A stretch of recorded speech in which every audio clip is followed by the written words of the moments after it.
Welcome back to RLCS Overtime, ladies and gentlemen. It's been a great show so far, and we like to interview people. Usually we're interviewing players. We've interviewed a few Psyonix people. This time, we're interviewing a face you're very familiar with. Gibbs, how are you doing? Welcome to Overtime. Thanks. It's a pleasure being here. It's a pleasure meeting you for the very first time. Super excited to be here. The very first 1000th time, something along those lines. Somewhere around there. It's funny because when it comes to all the people that are on the desk, when it comes to the people who are here at RLCS often, you are the most experienced, the most ancient. I'll just put that out there. All right, ancient works. Ancient works, yeah. You are a forefather of Rocket League. In a literal sense, you started not with Rocket League. Rocket League was not the first car hitting balls into goals game you played. Talk to me about SARP BC and your history with that game. Yeah, SARP BC, I think I saw it, I think it was the PlayStation blog I actually saw it on, and it was before it came out, and I was like, I have to buy this on launch day. I'm not a big fan of sports games normally, but I was like, oh, like you just control the game by yourself. Like I kind of like video game sports, if that makes sense. Yeah. So I was like, all right, I'll try it out. I love the game at the start, so I started to make tournaments. Problem was we had like maybe 8 sign-ups sometimes or a little bit less. So my favorite tournament actually was I made a 2v2 tournament, but it was called 2v2 squared. So you could have 2 different teams of 2. Okay. So we could fill in 16 teams. That was the only way to do it. So if I signed up, I was technically on 2 different teams. Yes. How did you deal with it? They had to face off against each other. Well, we never actually finished the tournament, but we did group play. So it was mostly, that was the meat of it. And then it was me and actually Psyonix Thomas were on a team, and then it was me and one of my teammates. And me and Psyonix Thomas actually came out as the #1 seed. And then somehow we all just stopped playing. I was very sad because I wanted me and him to win it. No one thought we could, so it was fun. So SARP's how you got in. You found it in the PlayStation Store. Talk to me about your emotions when you heard Rocket League was coming out. Was this a big deal, or was it like, that sequel to that one game I used to play? Were you still playing SARP BC when they announced Rocket League? No, so I played SARP BC for about a year and a half or so, but I still kept in contact with everyone. That's why I'm like friends with Doomsy and Cole from back then on the Psyonix forums. And then it started being like 4 or 5 years later. I would check once in a while because I'm like, eventually there'll probably be a new game, SARP BC 2, which we all hoped that the name would change. And it did. So then Rocket League got announced, that there was an alpha and then a beta, so I was playing in all of those as well.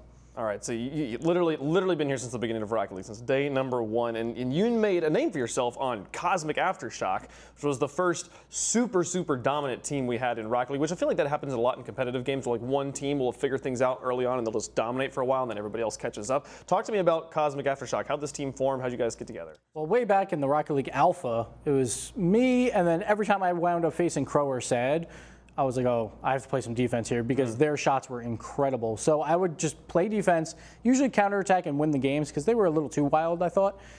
Then the devs played some other team in a 3v3 show match, and Crow wanted that. So Crow and Sad teamed up, and then they were looking for a third.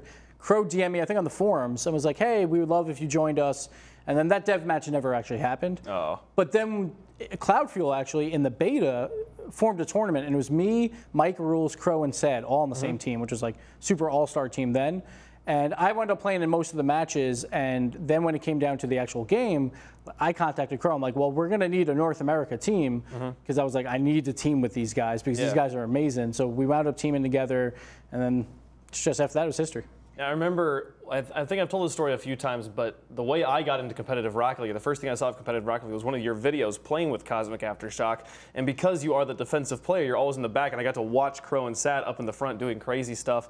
And it was, I literally in that one game saw more amazing stuff than I had seen in all of my Rocket League history before that. It blew my mind. And talk to me about favorite moments. Reminisce with me. What are your favorite moments from playing on Cosmic? There's so many because we were so victorious. No, but the first one was probably the international show match. It was the first time we had it. It was us versus Flipside Tactics. I think it was MLG who hosted it. And it came down, we were down 3-2, and here I go to make a double save where, like, I was scared to play these guys because they're all amazing. And Cooks here is one of the best players in the world, and basically me and him were the two that were compared. So right here, there comes down to clear my way, and I actually make a pretty bad play coming up. But that's what happens. It's like the highlights are when you make a really tough play or when you have to just make up for it. And right here, I do a flip, make a terrible pass right back to Cooks. So I just continue to fly and wind up blocking his shot. So we wind up winning game 6. It was a really close game. Sad Jr. scored like 5 seconds after that to get us the win. Then we won in game 7. And the funny thing was I was talking to Mike Rules, and that was actually the time that he was the most down. He really wanted that win. He's like, not even the World Championships from season 1. He was so mad that they lost to us because they thought they were better than us. So that was really exciting. Like another good one, the Kyle Mask goal. A lot of people got into the esport because of that goal that was also hosted by MLG. We were about like 59 wins and 0, and then Kyle Mask comes in with a 0-second shot in the final game to beat us in the finals. I remember watching that one live, and it was that moment. We call it the shot herder in the world because it was the moment when it was like, wow, that was so exciting. This buzzer-beating goal. Maybe Rocket League could be an entertaining esport for everybody, you know? Yeah, we were so happy. Like, we were just like, if we're going to lose, that's the perfect place to lose. 0 seconds on MLG. It was so much fun. We were so happy for Kyle and Gambit and Fireburner, 3 classic names as well. So that was a lot of fun. Then probably my very last tournament was the RLC Pro League. And I knew it was going to be my last tournament. Like Crow and said, we're one of the few people to know that I was having a kid. So we go to the RLC Pro League. We're playing Crown and Jewels in the semifinals. And I had the best series of my entire life. Like, I went off. And it was mostly because I think we were all just having a lot of fun because we knew that this was it. Like, this was our last time doing it. So we went all the way to 7 games versus Crown and Jewels. We wind up losing, but game 4, like, I wound up scoring 5 goals, 3 goals in, I think, 12 seconds. And plus an assist in that game. And the Twitch chat, like I had it up, they were all just cheering for me because usually like I'm not the one scoring goals. So that was a lot of fun. That was actually one of my most emotional series because Crow said knew I was having a baby, knew it was the final one. So I was just having fun with it and it was a blast. Yeah, no, you mentioned the Giblet. What made you retire from competitive play? Was Giblet a big part of that? Yeah, it was a huge part of because I knew I wanted to start a family. Plus we started here in Rumblins of RLCS, and when big money got involved, like I knew that like my play wouldn't cut it because all these kids that didn't have jobs could play all day, obviously. And even if I could play all day, they're just way too good. So I figured Crow and said would be better off if they teamed with someone else. So I wanted to give them that leeway. And I stayed on as manager and coach, but like my wife was pregnant at the time. So like, I knew then, obviously, it's like, no, I'm going to have no time anymore. But here's Giblet at season 2 LAN, 3 months old at that point. The greatest kid ever. He sleeps like a rock. The flight to Amsterdam was like the whole trip was like 10 hours probably of like from flying to trains to get into the hotel. Slept the entire time. It was great. I wonder what it's like as that child to know that he's already a meme. To be completely like he has his career set for him if he wants it at this point, being the Giblet, and it's great to see that the generations of Rocket League going to continue on there. You know, talk to me about the transition. So you decide to quit being a pro, got a family coming up, but this big money RLCS stuff's involved. How did you become an analyst? How did you get involved with RLCS? Talk to me about that transition. So I was at my job, my normal 9-to-5 job, and honestly, I did a lot of Rocket League like things while at my job because I had a computer there and I usually got my work done quick. So I was sitting there on Skype.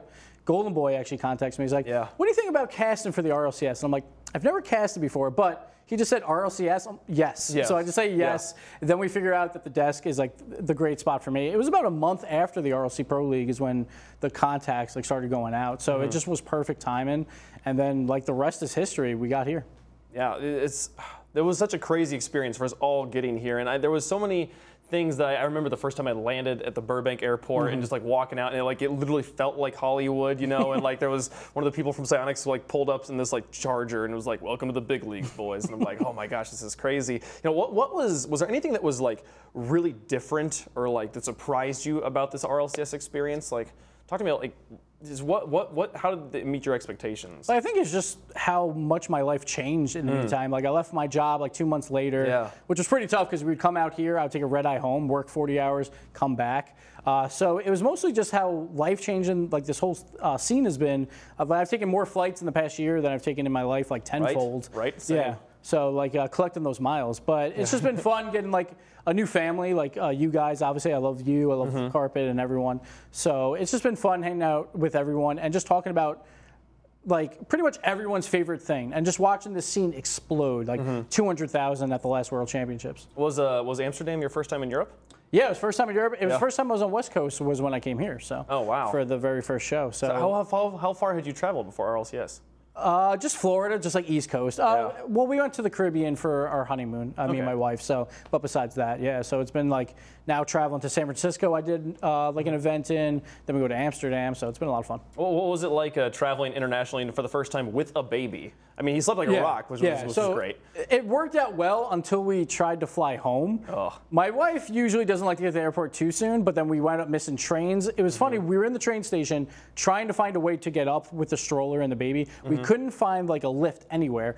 Then fans just randomly saw us. I'm like, all right, guys, I need you for 2 seconds. Just pick up the stroller and just bring it up the stairs. So that was a lot of fun to actually just see fans. And using like, your celebrity. Yeah, right. So, and then we made our flight by like 10 minutes because we had like other complications. But yeah, it wasn't too bad to travel with him because he's great. He just is happy to be like in his just watching the world around him. He doesn't really cry a lot, so we are extremely lucky with that. So that's fantastic. And you've developed a reputation on RLCS for your prop management and always pulling out your stunts. What inspired the prop genius? I don't know what inspired it, but there was mid-season mayhem from the first year. We got some Giblet toys there because he does predictions as well. Not too good at them, kind of like me, but you know.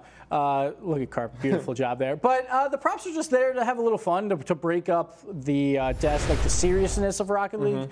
Because obviously we're all here playing a game where cars smack a ball. Yes. And like, it's serious because there's big money on the line, but at the same time, we're all here to have a lot of fun. So I just want to like bring that up. It is super impressive to watch these pros play. It's awe-inspiring, but there's always a moment. I remember the very first weekend of RLCS, and I've been trying to get in esports for many years, and sitting and watching. I was on break during one of the segments, and sitting there and watching it and being like, this is never the game I thought would be my big break in the esports. The car, like Hot Wheels soccer. I can't believe it. But yeah, man, Gibbs, been great to talk to you. Any shout-outs you got? No real shout-outs, just to like the fans and just everyone Twitch chat surprisingly being supportive. Twitch chat sometimes can be a harsh place, but they're supportive of all of us as well. So it's not even like just about me, but just supportive of the entire scene and like all the pro players. And just meeting fans is always so much fun. I always hear people saying, oh, I used to watch Playing with Potatoes and I learned so much. Even Torsos from Alpha Sydney was like, I started by watching Playing with Potatoes. So it was really cool to like try and bring up the casual community to like get them all better at the game. Absolutely. Well, hey, Papa Gibbs, thanks so much for talking to us, telling us your story. Thank you all for watching RLCS. It was a lot of fun. We got some more stuff coming up. It's going to be great when we come back. DreamHack Atlanta is coming up. We'll have some recaps, not recap. We'll recap Sweden, and then we'll talk about the teams that are going to be playing at the DreamHack Atlanta. It'll be great. Don't go anywhere. We'll be right back.